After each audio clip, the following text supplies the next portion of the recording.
नाज़िन सक़रंड में तालके एजुकेशन के lower staff मुलाज़मन के मुतालबन की मञता लाइ एहतजाज जी मुज़ाहिरो करे रैली कढी। उन हवाले सां रिश्तेदार सां मोहम्मद सियाल जी ही रिपोर्ट। जीअं त अॼु काज़ी सरफराज़ मेमण चौक ते तहलका सक़रंड जे एजुकेशन लोअर स्टाफ पारां एहतजाजी मुज़ाहिरो कयो वियो आहे।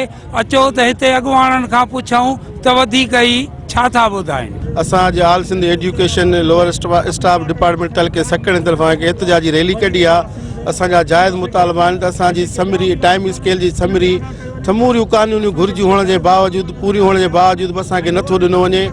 असांजो यूटिलिटी अलाउंस असांजो इहो मुतालबा त फिल फौरन असांखे यूटिलिटी अलाउंस ॾिनो वञे। डिवीज़न जे सदर जे हिसाब सां असां हिन लोअर स्टाफ जो जेको एहतजाज आहे उनजी मुकमल हिमायत था कयूं ऐं हिननि जा जेके जाइज़ मुतालबा आहिनि वर्दी अलाउंस आहे टाइम स्केल आहे या जेके हिन जा जाइज़ मुतालबा आहिनि असां उन्हनि जी मुकमल हिमायत था कयूं। पाकिस्तान पीपल्स पार्टी चेयरमैन मोहतरम जनाब बिलावल भुट्टो ज़रदारी साहब के हिन एहतजाज जे ज़रिए आगाही थो ॾियां त फिल फौर असांजा टाइम स्केल ॾिना वञनि जीअं 3 सूबनि खे मिलिया आहिनि असांखे बि ॾिना वञनि।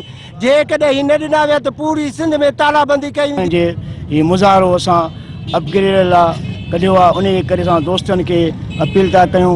कच्छ मां लोअर स्टाफ जा दोस्त अॼु गॾु थिया आहिनि इन अज़म सां गॾु थिया आहिनि त जेको असांजो सालनि खां टाइम स्केल नथो ॾिनो वञे जल्दी असांखे उहो टाइम स्केल बहाल कयो वञे। जेको बायोमेट्रिक जे आड़ में असांजे लोअर स्टाफ जे नंढनि मुलाज़िमनि खे परेशान कयो थो वञे उन्हनि खे परेशान न कयो वञे ऐं उन्हनि जा मसइला हल कया वञनि। हिते लोअर स्टाफ जे अॻुवाणनि जूं हिननि जो चवणु आहे त जेसि ताईं असांखे टाइम स्केल न मिलियो त ही एहतजाज जो दाइरो वधायो वेंदो। कैमरामैन काशिफ रज़ा सियाल सां गॾु रज़ा मोहम्मद सियाल।